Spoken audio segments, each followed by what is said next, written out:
All right, we are going to launch this webinar and get started here. I would like to thank everybody for joining this morning out on the West Coast and a little bit later in other parts of the world. My name is Skip Sanzeri. I am co-founder and COO at QSecure.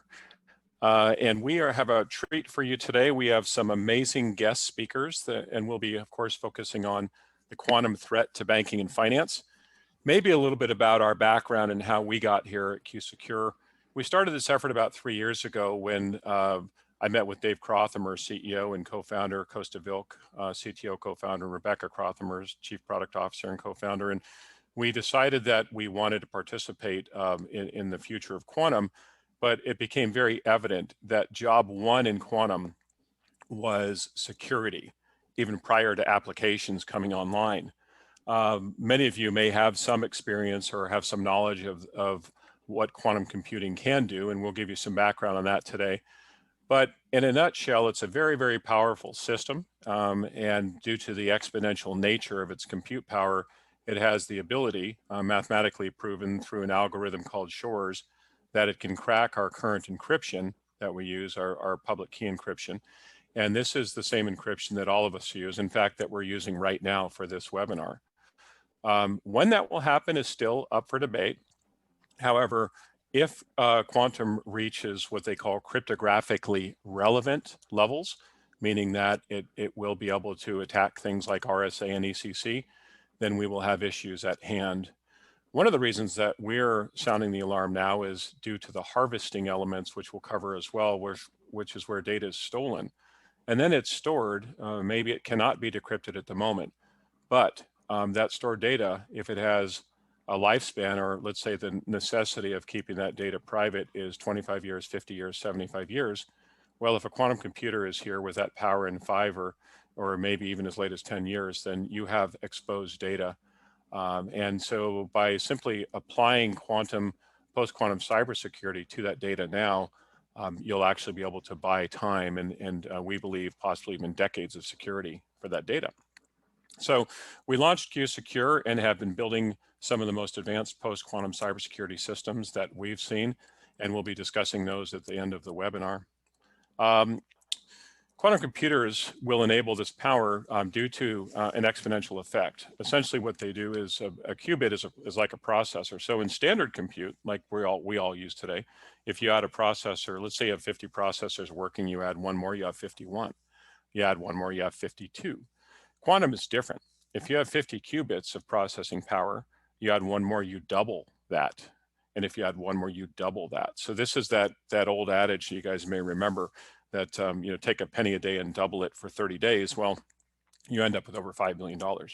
So now we're seeing that this quantum compute can do wonderful things. And by the way, for humanity, there's amazing things, whether it's genomics, logistics, chemistry, weather prediction, some amazing things that this will allow us to do as these computers reach into thousands of coherent qubits.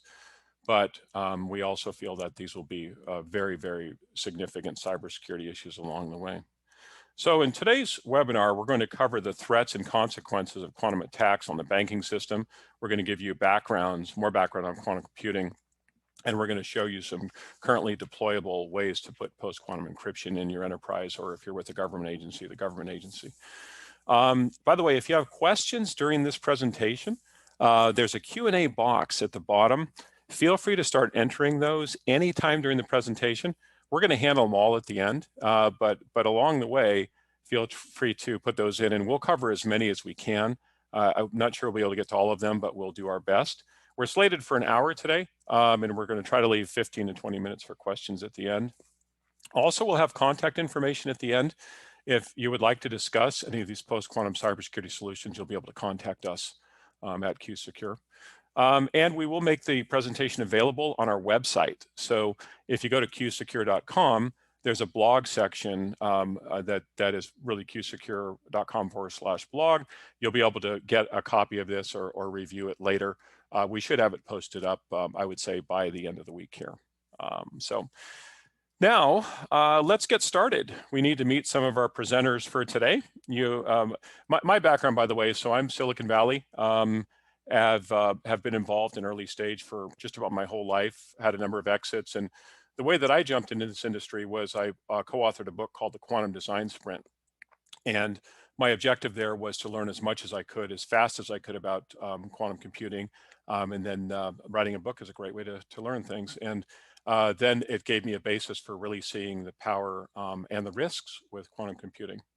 I'd also like to introduce next, and Arthur will come online here shortly, Dr. Arthur Herman of the Hudson Institute. In Washington, D.C., Dr. Herman does not need an introduction. He's a senior fellow and director of the Quantum Alliance Initiative at the Hudson Institute. His research programs include defense, energy, and technology issues. He's also an author of 9 books, including the New York Times bestseller, How the Scots Invented the Modern World, and a Pulitzer Prize finalist, Gandhi and Churchill, as well as others. His newest book, The Viking Heart, is an amazing recount of how the Scandinavians conquered the world, and it's already a bestseller. In fact, I got a copy of that book, and it is an amazing read. If you want to see what really happened in Europe back then, that's the book you want. Additionally, we have the honor of Lucian Lipinski here with us today. He is truly one of the nation's leaders in financial cybersecurity and is Director of Global IT Security and Risk at Franklin Templeton.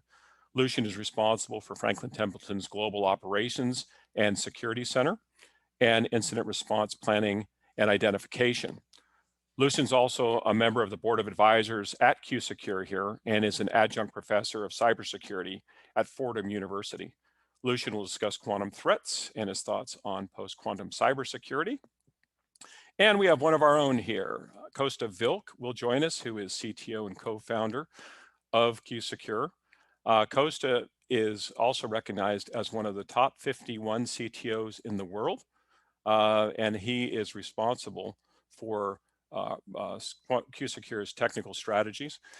Prior to his time at QSecure, Kosta successfully, by the way, protected over $10 billion in assets at Portola Partners and Brownson, Remus, and Foxworth. So that's the team for today, and we're moving on to the presentation now. So a little bit about QSecure. We actually provide post-quantum cybersecurity. Now, this is via a software-driven architecture that has a quantum random number generation component, but we look at the most vulnerable aspects of network security, and we have solutions that are addressing those, including zero trust endpoint management, unbreakable keys. We have protocols that are super fast, and next generation cryptography as well in the post-quantum area. And one of the key things is that we took the software approach because we believe that it's deployable very, very quickly across networks. We're even working a lot in satellite and space right now.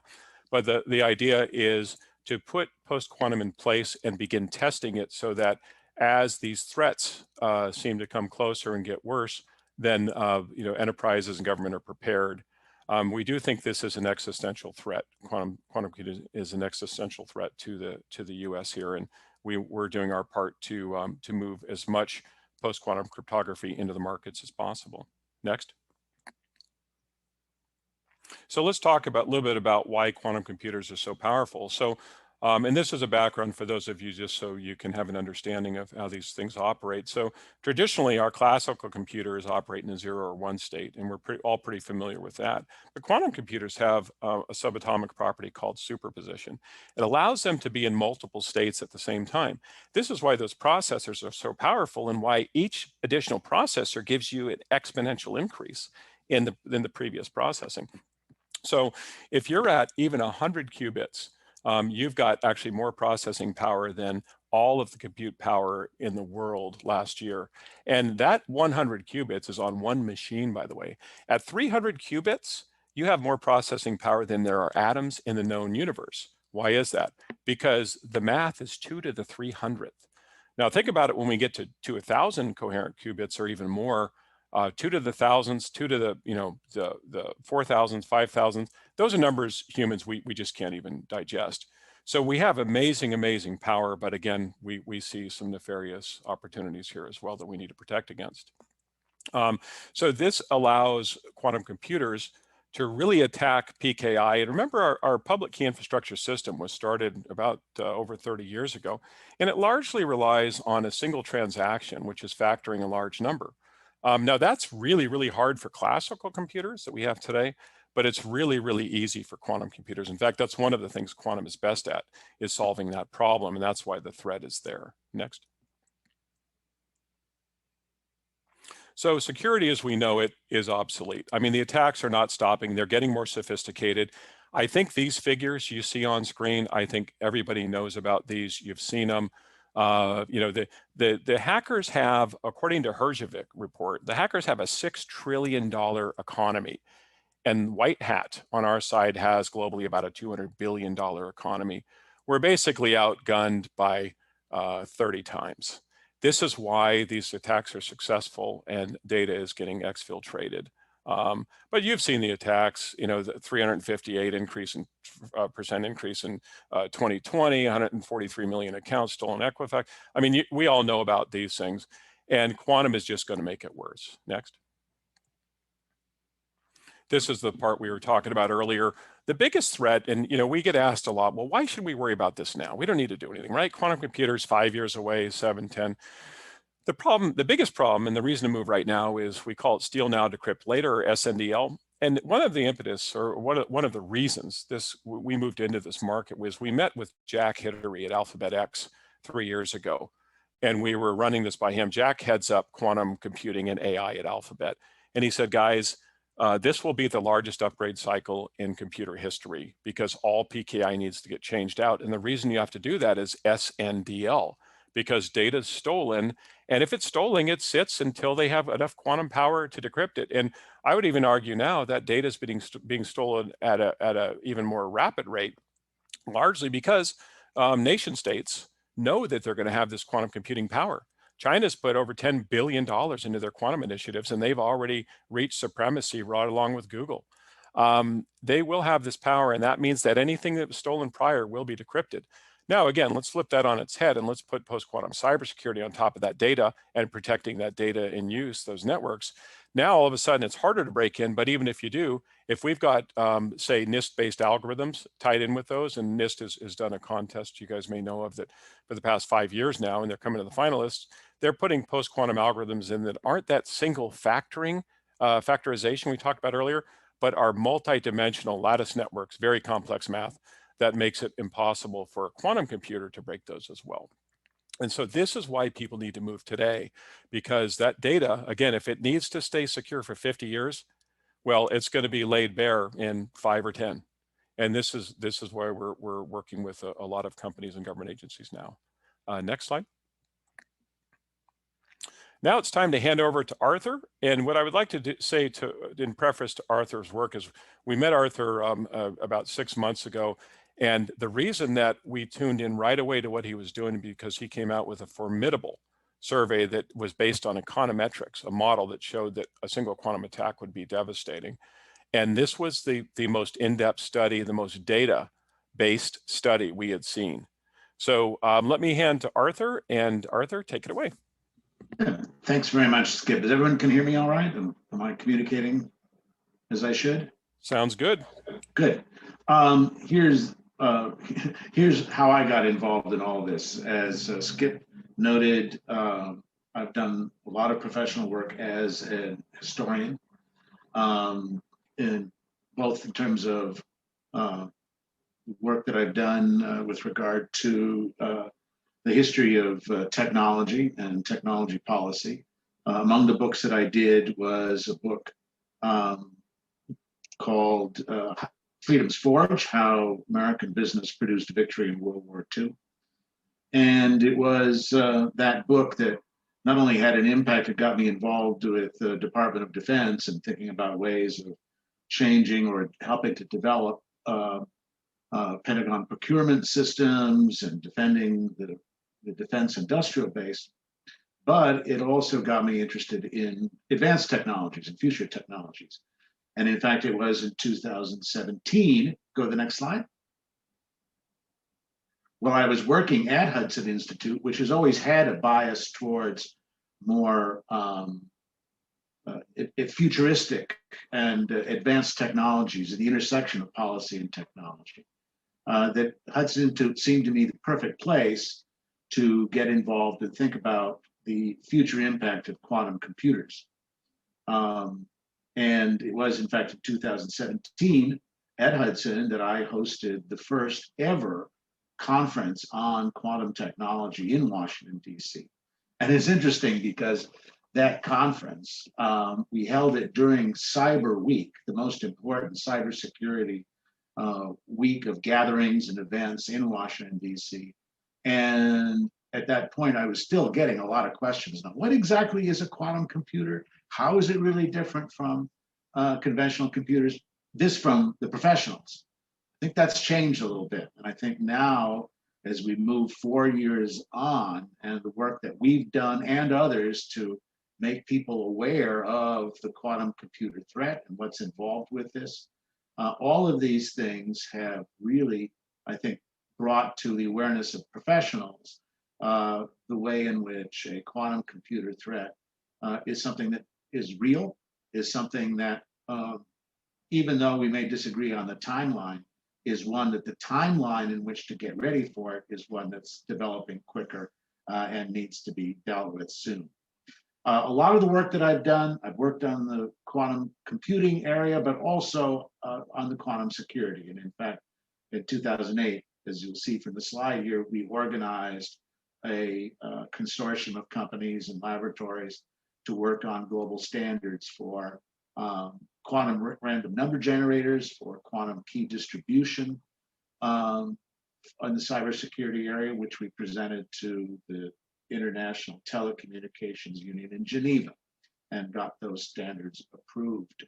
In fact, the standard that we worked on for QRNG, for quantum random numbers generator, helped to serve as the basis for the QRNG that Samsung installed in its 5G enabled smartphones later on. But all the way through this, the driving issue for me was the question, not just on the great benefits that quantum computers will bring because of their vastly superior computing and processing power, as Skip mentioned, but also the security threat, even the national security threat that this poses. And that when we think about the way in which this powerful emerging technology can be used and misused in ways that could be potentially catastrophic, that the question of understanding what a quantum computer that is capable for carrying out this kind of attack that Skip has described, just how devastating could it be, and how devastating would be the consequences, not just for the United States, but for the global economic system. Next slide. And that's how we became involved in asking this question.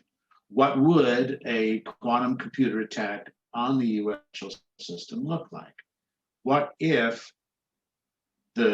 for example, the financial markets, including the New York Stock Exchange, were attacked? If the Federal Reserve were attacked, the SWIFT system were attacked? And it's this research project that we engaged in partnership with Oxford Economics, which is one of the world's leading econometrics firms, that has allowed us to start work on and to launch projects in understanding econometrically what the impact of a quantum computer attack really would be. Because while the experts have always been saying, at least the last couple of years, as they become aware of how dangerous this threat is, they've said it could be really bad.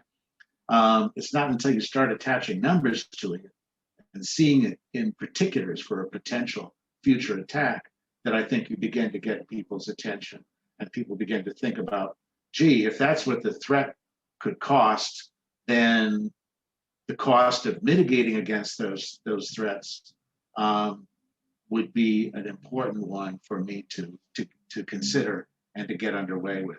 Next slide.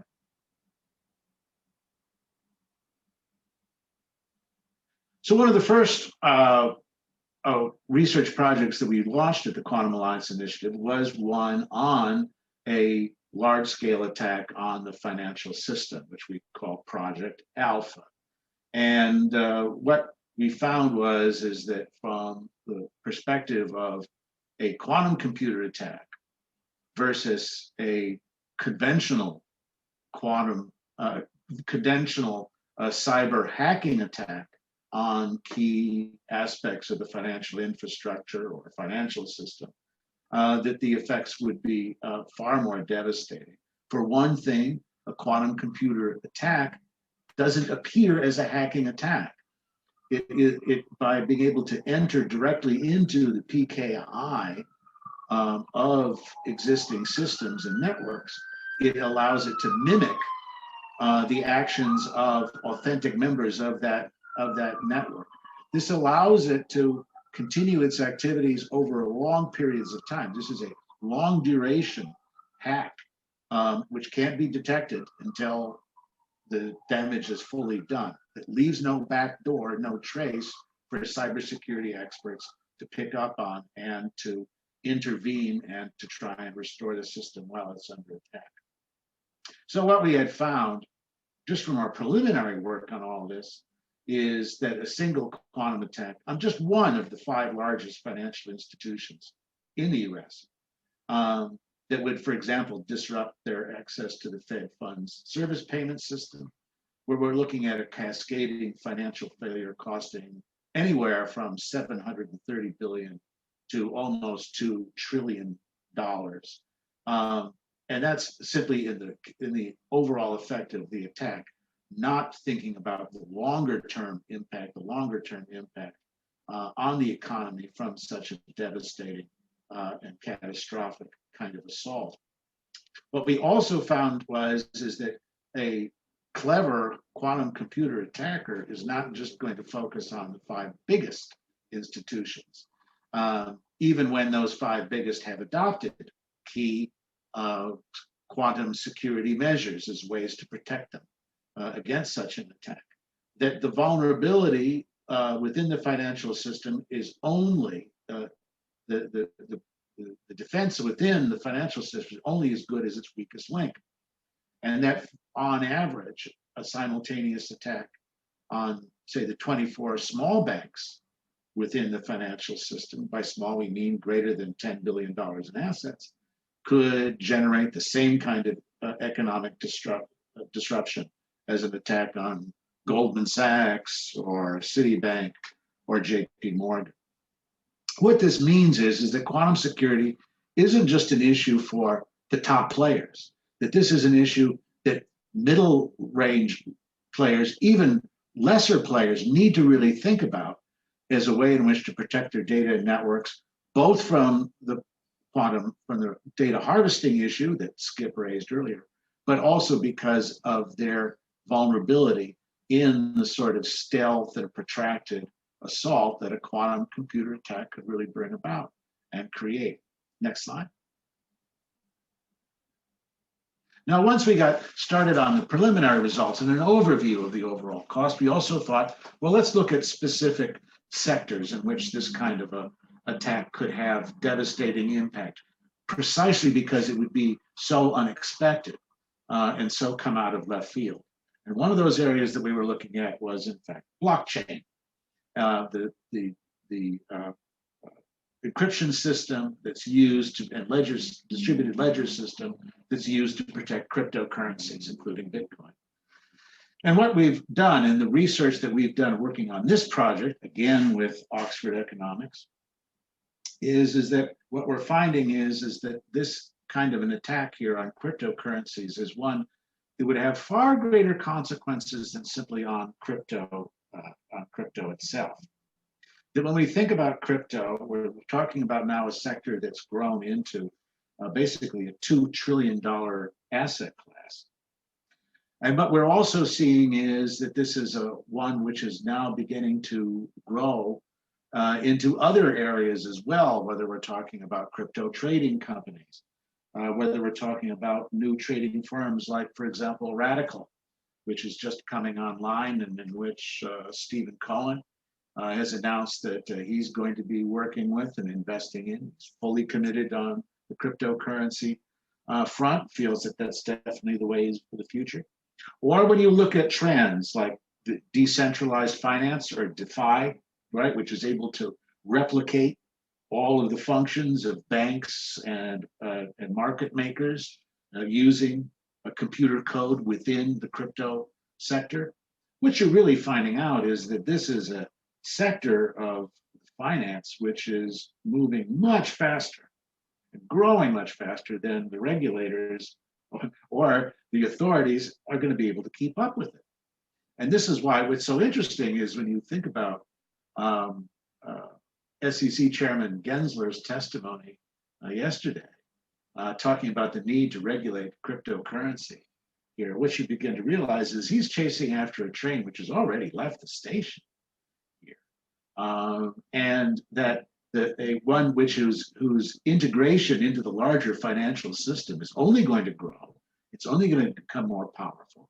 And through its use as leverage and margin trading, through its development of stable coins, in other words, of crypto coins whose value is pegged to another asset, supposedly more stable, and simply as an asset which is being used in the broader traditional markets, what we're going to see is a growing dependence and links between what is happening in the crypto sector and what's happening in the overall financial system and even in the overall economy. Next slide. And this is why I think when we hear experts talking about the risks that go into cryptocurrency in the crypto sector, and who are reassured by the idea that there are, quote, minimal links between crypto and the real economy. That's a quotation from today's Wall Street Journal column by James McIntosh. That those reassurances may not last very long. That when we think about the risks involved in cryptocurrency, including risks in terms of bad regulation versus the benefits that flow, what I'm going to suggest here and what our project is suggesting is that the biggest risk of all may be a future quantum computer attack. And that's why we've launched a project which we've dubbed Project Gamma, which is estimating the cost of a blockchain break, of a Bitcoin bomb quantum computer attack that would have this effect on it. And as you can see from this chart and from our summary, from just looking over the terrain that's involved with cryptocurrency and with a quantum computer attack, what we're seeing is in terms of the leverage, relying on leverage, the forced liquidations that such an attack could bring about, of turning stable coins into highly unstable coins, which would have an impact on those very same currencies and commodities to which their value is pegged. So what you're looking at here is the potential for liquidity crunches across a whole range of sectors in the economy. And then the other problem, of course, is the impact on the broader financial markets. Since Bitcoin is no longer an isolated commodity, it's no longer an exotic form of investment known only to a few, but it's now become, and has increasingly become, one in which more and more investors and more investment plays and market strategies that are going to rely on Bitcoin or one of its other crypto copies as a means by which to protecting assets or in order to advance profits in the future here. So what we have to understand is that, and what our Project Gamma is pointing to is that an attack on cryptocurrencies, a threat to cryptocurrencies from, let's say, future quantum computer attack, isn't just one that's going to have an impact on high worth individuals. It's going to have a ripple effect throughout the economy and throughout the markets. And as we wait for the day in which a quantum computer really becomes relevant to decryption and attacking public encryption systems, and that timeline, by the way, keeps getting shorter and shorter.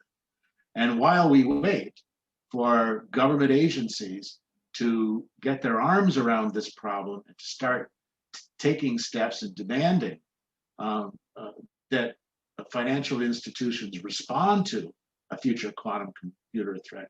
While that happens, the growth of cryptocurrencies, the growth of their impact on the larger financial institutions and on the economies is also going to grow.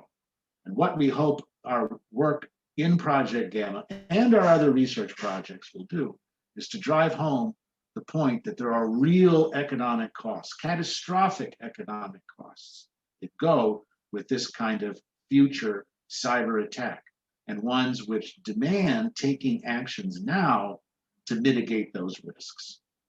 Thank you very much for your time. I appreciate it. Arthur, thank you so much for that. Very good background. One item here, folks, we have shut down chat. We had somebody in chat that was really making derogatory and nonsensical remarks, so we shut down chat. We've left Q&A open, so if you have questions, we'd like you to enter your questions there.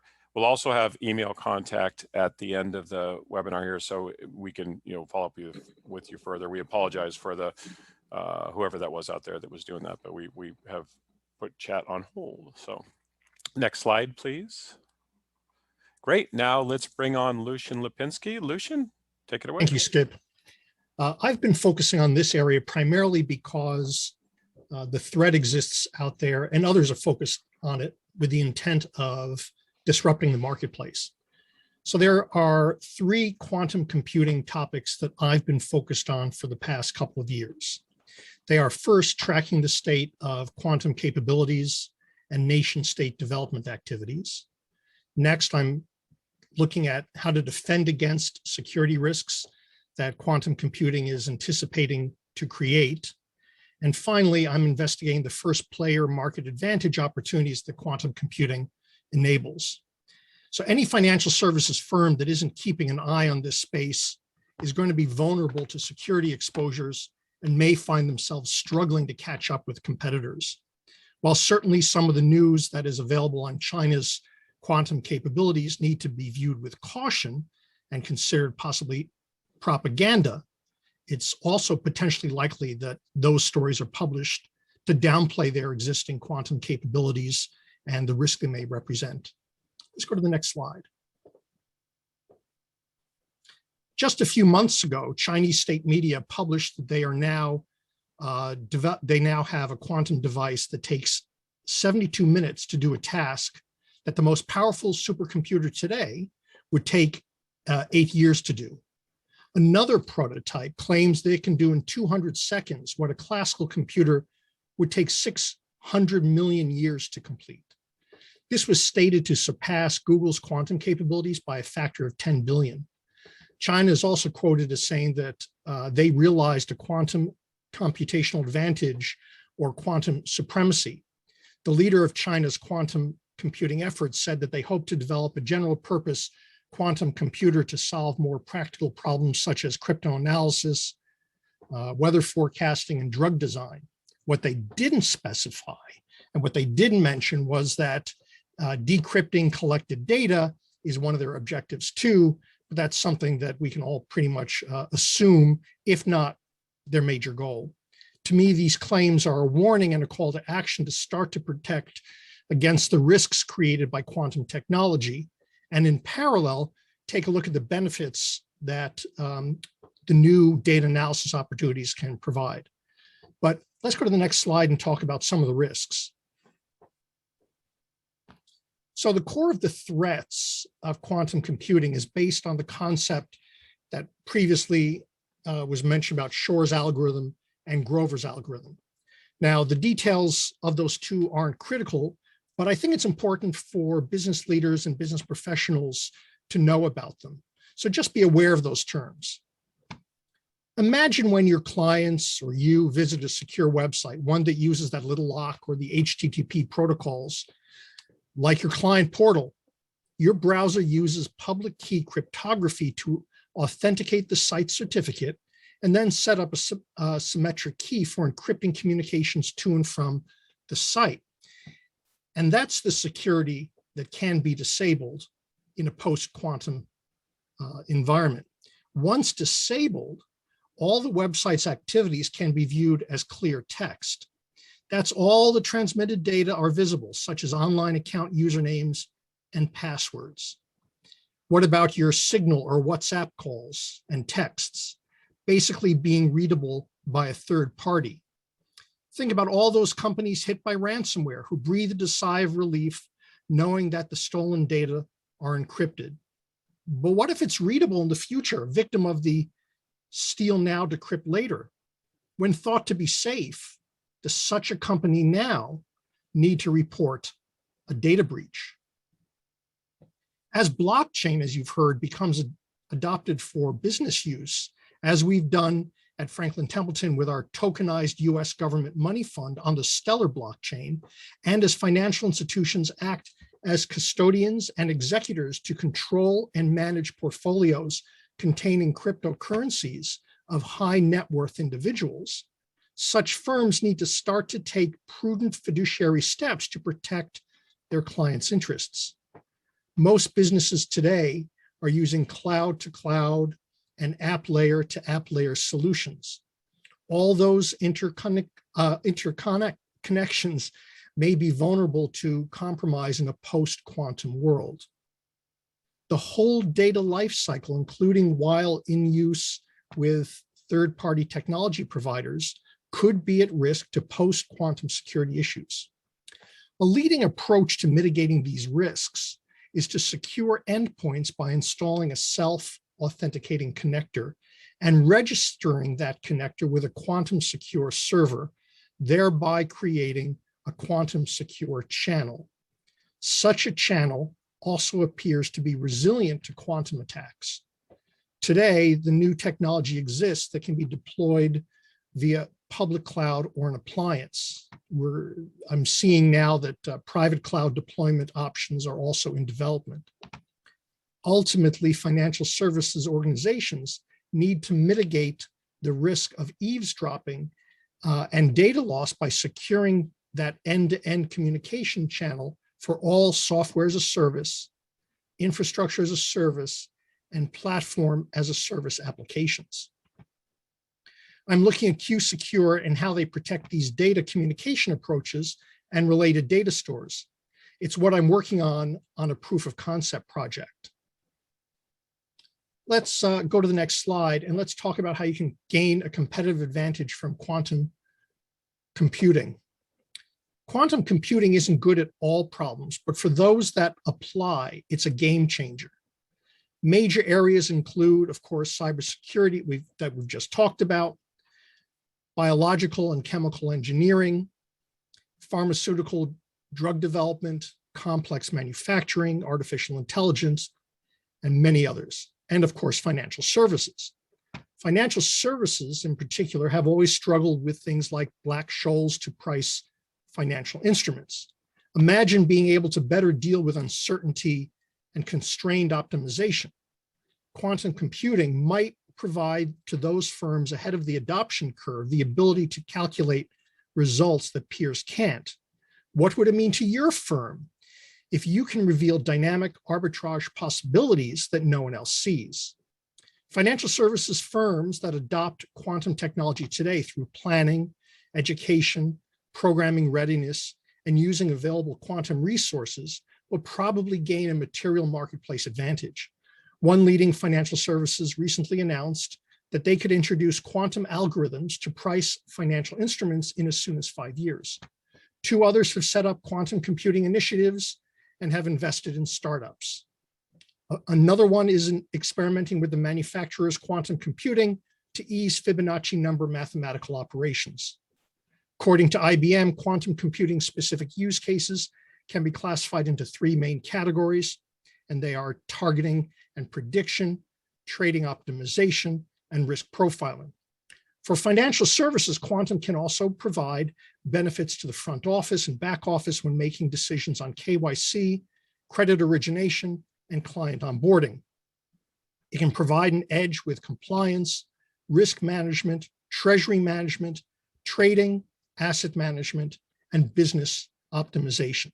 The results: enhanced investment gains, reduced capital requirements, and new investment opportunities, including improved identification and better management of risk and compliance.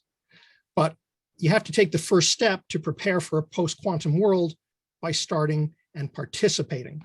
That's one reason why Franklin Templeton has included QSecure in our fintech incubator, and why I'm currently running a proof of concept to demonstrate how QSecure may be able to protect our network, our data, and most importantly, to protect our clients.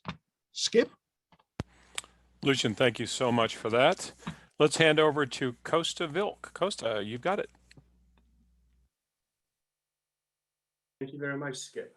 So I will talk about a practical approach to securing networks with quantum technologies and bringing that true quantum resilience to the existing networks that we have today. As Skip alluded to it, I drive innovation for us and create the strategy and the approach for the products that we develop. And I'd like to talk more about that and how they apply in existing network infrastructures. So let's jump onto the next slide, please. We essentially break down the cryptography into two core aspects. One of them is, how can you create the most resilient cryptographic keys, and how do you create true quantum entropy within your systems that should be unassailable by attackers? And then, of course, how do you get those keys to where they need to be safely and securely? As such, we'll look at the holistic life cycle of data, or I should say, look at the life cycle of data holistically. When it's created, how it's used, how it's transferred, and moved around within the network as it's being digested and used by people or machines. So let's jump onto the next slide. The areas we address are the fact that data is the new is on the new dangers and new threats by these quantum computers that are really maturing very quickly. In the past, maybe 2-3 years ago when we started, the assumption was that they were still 10, 15, maybe even as much as 20 years away from practical use. But we're already seeing some traction there, and based on the growth and maturity of these products, we actually expect them to come a lot sooner than we expected them, even as far back as a year and a half or 2 years ago. And that opens up a new area and a new threat landscape to typical networks. What we do in compliance is we ensure that we meet all of the requirements and follow best practices. We look at controls, we look at risk and risk management, where in the past, every time we've looked at cryptography itself and how do we actually protect those core assets that are the lifeblood of everything that we do, we assume that by following new standards or standardizing on encryption is good enough. But what we've seen lately has been the fact that even classical machines have been able to, and classical attacks have been able to breach protocols like TLS, which is the most ubiquitous protocol we use in the industry right now, attack IPsec VPN tunnels, and so much of our communications. And it's all being done to grab the cryptographic keys or force errors into the cryptographic keys and attack them. So that presents a huge danger, especially as our digital footprint continues to grow, and it's ubiquitous across many industries, but it's so much more critical in financial services and critical infrastructure. So let's jump onto the next slide. Thank you. So what we're doing about it is focusing on those two core areas. One of them is, how do you protect the data at its core when it's created, generated, and stored? And for that, we use quantum processes, specifically to generate entropy that's unpredictable to cryptanalysis, side channel, and other families of attacks. And the other one is a creation of a protocol that will transfer that data to where it needs to be securely and safely. And that data will include the data itself and the cryptographic keys that are generated by a quantum process, along with quantum resilient algorithms that NIST is standardizing on. We also create a mesh network to ensure high availability and resilience of those networks. So even if some of the connections are lost, they are, of course, resilient even against those attacks and disruptive attacks that are designed to stop work rather than steal data. And because of that, we create this holistic process around how data moves and how it gets to where it needs to be securely. Let's jump on to the next slide. So I've talked a little bit about the true quantum process for generating keys, because when you look at quantum random number generators, and look at the differences between them and what we traditionally use in the industry right now, is that even at its seed stages, using random number generators that are software or hardware driven, that are not quantum, an attacker has a whole family of attacks that they can leverage against cryptography right as it's being created. Now, those attacks are difficult, but they're definitely not impossible, and we do see them in the wild often enough. Quantum random number generation, especially with an offload to a quantum server, creates that trust relationship that Lucian talked about in his conversation. But it also, but in addition to creating a trust relationship, it also removes that that family of attack vectors from the attacker, because they're no longer able to breach the device itself or breach the communication channel as the keys are being transported. The QSL protocol is designed to work within that trust relationship also, as it transfers data and transfers cryptographic keys safely and securely. So in addition to the quantum seeding by the quantum random number generation process, it works in combination with strong authentication, non-repudiation methods, and we threw in a couple of other really interesting protections into the protocol itself, like moving target protection that's really viable against even automated and AI-driven attacks by removing ability for automated attacks to look at patterns and seek patterns within the communication process as we change out the keys and bring true cryptographic agility to even the communication protocol as data is being transferred. In other words, we're able to change keys midstream, mid-session, and continue to do that even over long streams as we're moving vast quantities of data from place to place. And that creates an ultra-secure process to get data where it needs to be.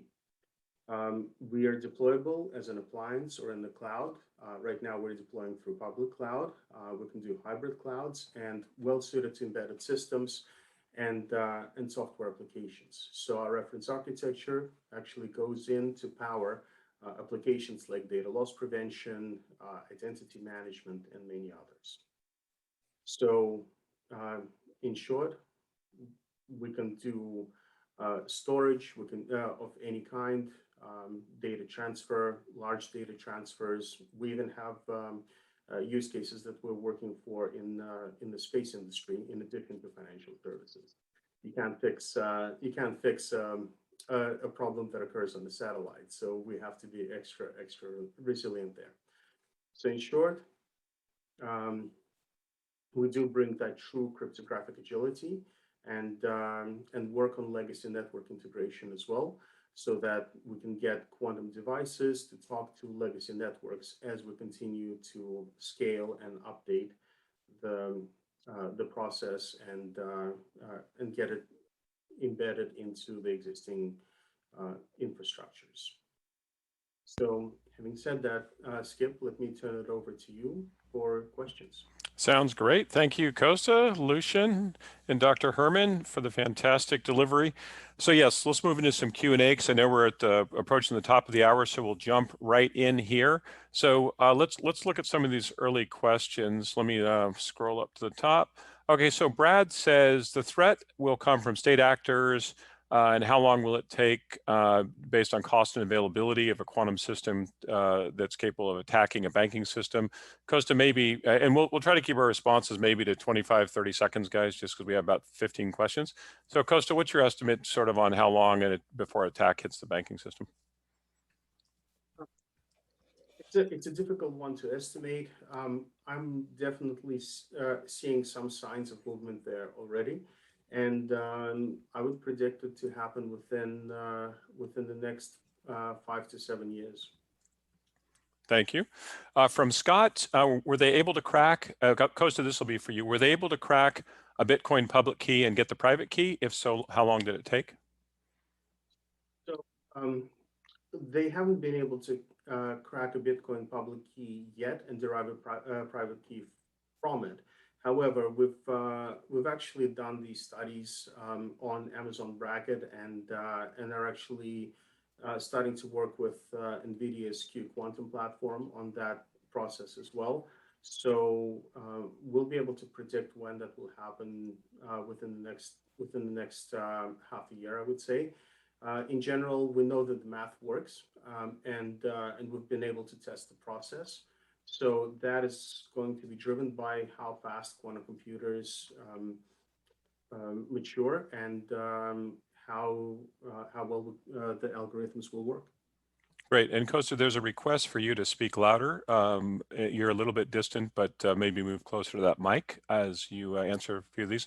Jamil said, great talk so far. We'd love to have this talk delivered to a New York City blockchain community that you run, 15,000 people. He says, in terms of hacking, and by the way, Jamil, that's absolutely fine. Just connect with me after. I'd be happy to set that up. In terms of hacking blockchain, which typically uses ACC, what type of time frame are you looking for for the risk to be real and the attack to be possible? Probably similar answer, Kosta, on that one. Yeah, definitely a similar answer. And can you hear me better now? Yeah, much better. Thank you. Okay, good. Let's say Shirai says, can you email the deck after? Absolutely. If you want to send me an email, anybody to skip@qsecure.com, we'll make sure you get a copy. We're also going to post this entire presentation on our blog. So you'll see it at qsecure.com/blog, and we'll have it up there by the weekend so that anyone who wants to see it again, they certainly can. And Shure says also, I'd like to explore how you're partnering with satellite partners for one of our portfolio companies. Yes, we have some fantastic satellite solutions. We're able to do in-flight updates. We're working with 3 space satellite companies right now on a variety of things, everything from moving data within light and protecting that to protecting high performance compute and data storage in space. So we would be happy to discuss that with you and your portfolio company anytime, because it seems like satellite space is a great set of use cases for us. And we believe that, again, due to being able to do in-flight updates and we're largely software-based, we have some answers that can be deployed quickly. Kosta, what is the difference between truly random keys and random keys or pseudo-random keys? So it all comes down to predictability.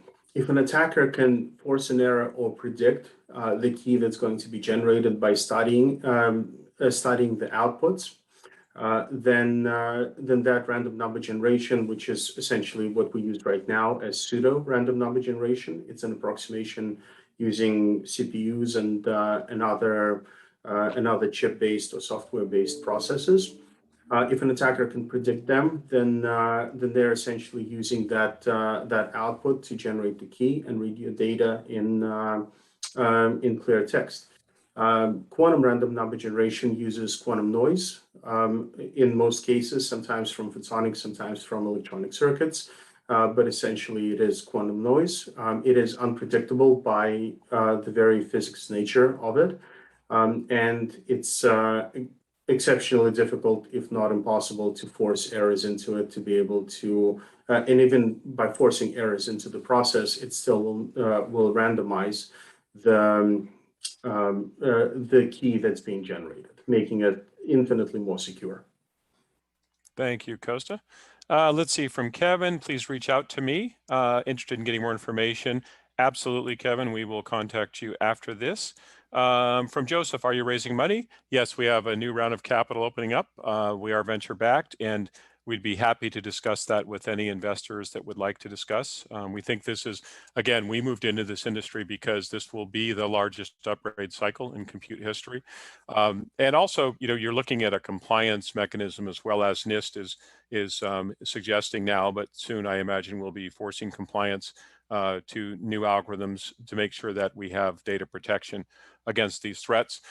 Again, back to the summary, we are looking at an existential threat here, and we believe to our way of life that if data is available and we don't put these post-quantum encryption standards in soon, that this will become problematic. And as you guys know, once data is exfiltrated, it does not come back. So we have a lot of reasons to move now. Let's see, and Robin says, I'd let you know that there is an East Bay group, love to replay the session. And for your members, absolutely, you can use the replay if you'd like, and we will make that available. I think we're at the hour, and we have hit it on the mark. I want to thank all attendees, and I want to thank our panelists for attending this webinar and presenting. Again, if anybody would like to contact us, feel free to reach out, and we will be happy to discuss further. We're also planning a webinar on the quantum threat to healthcare, which will be coming up in November. We'll make sure everybody is aware. Thank you so much, and we appreciate your time today.